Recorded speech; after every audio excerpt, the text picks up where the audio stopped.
সচিবালয়ে আগুন লেগেছে এবং সপ্তম ভবনে ৩-৪টি তলায় আগুন এবং সেখানে স্থানীয় সরকার মন্ত্রণালয়, ক্রীড়া, যুব ক্রীড়া এবং অন্যান্য মন্ত্রণালয়, স্থানীয় সরকার উপদেষ্টা বলেছেন যে তিনি তার মন্ত্রণালয়ে অনেকগুলো দুর্নীতি এবং লুটপাটের কাগজপত্র, তথ্য প্রমাণ সেখানে ছিল।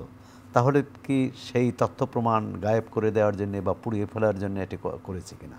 তথ্য মন্ত্রণালয়ের মতো গুরুত্বপূর্ণ মন্ত্রণালয় ডাক ও তথ্য প্রযুক্তি মন্ত্রণালয় ছিল, মানে সব মন্ত্রণালয় গুরুত্বপূর্ণ।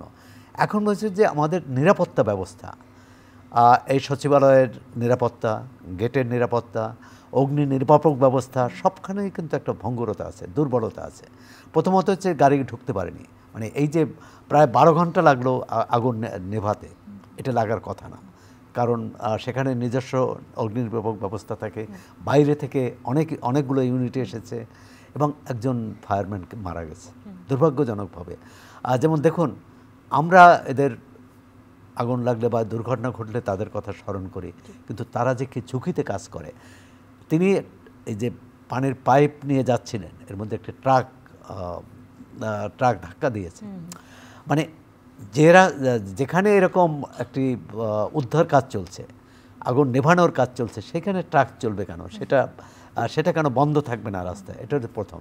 দ্বিতীয় হচ্ছে গেট এমনভাবে করা হয়েছে যেখানে ফায়ার ব্রিগেডের গাড়ি ঢুকতে পারে না। 5টা গেটের মধ্যে 2টাই ঢুকতে পারে এবং একটা ভেঙে ঢুকতে হয়েছে, গেট ভেঙে।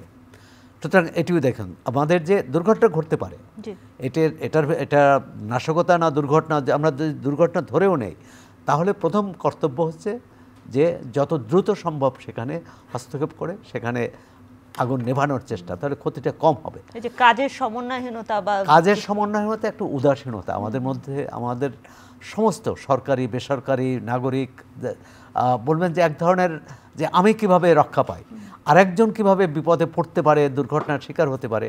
আবার এই আগুনের কথা বলছি, তার একদিন আগে লামাতে, বান্দরবানের লামাতে, এবং সেটি দুর্ঘটনা বলা যাবে না, কারণ যে পল্লীতে আগুন লাগছে একটা খ্রিস্টান পল্লী, এবং সেই খ্রিস্টান পল্লীটা ইজারা নিয়েছিলেন সাবেক আইজিপি, আওয়ামী লীগ আমলের আইজিপি বেনজির আহমেদ। এবং স্বাভাবিকভাবে 5 আগস্ট ক্ষমতা পরিবর্তনের পর তার ইজারা বাতিল হয়ে গেছে এবং ওইখানে খ্রিস্টান যাদের উচ্ছেদ করা হয়েছিল তারা ফিরে এসেছে। কিন্তু বড়দিনে তারা ওই এলাকায় গির্জা নাই, তারা গির্জায় চলে গেছেন ছেলে মেয়ে সবাই সহ। তখন কে না কারা আগুন দিয়েছে, দুর্বৃত্তরা। এখন একটা হচ্ছে যে দুর্বৃত্তরা আগুন দিয়েছে, এটা আমি নিশ্চিত হলাম। আর একটা হচ্ছে দুর্ঘটনা না, আগুন দিয়েছে। স্থানীয় সরকার উপদেষ্টা আসিফ মাহমুদ বলেছেন যে এটি মানে তিনি দুর্ঘটনার কথাই বলেছেন। আর একজন নৌবাহিনীর কর্মকর্তা যিনি অগ্নি নির্বাপকে সহায়তা করছিলেন, তিনিও বলছিলেন যে এটা কেউ ঘটিয়েছে। এখন কে ঘটিয়েছে? সরকার ইতিমধ্যে 7 সদস্যের কমিটি গঠন করেছে। আমরা আশা করব যে সত্য বেরিয়ে আসবে, এখানে লুকোচুরির কোনো বিষয় নেই, এবং ভবিষ্যতে যাতে দুর্ঘটনা না ঘটে, অগ্নিকাণ্ডের ঘটনা না ঘটে, সেই ব্যবস্থা নেওয়া হবে। সরকার সেটা তৎপর থাকবে, এটি প্রত্যাশিত।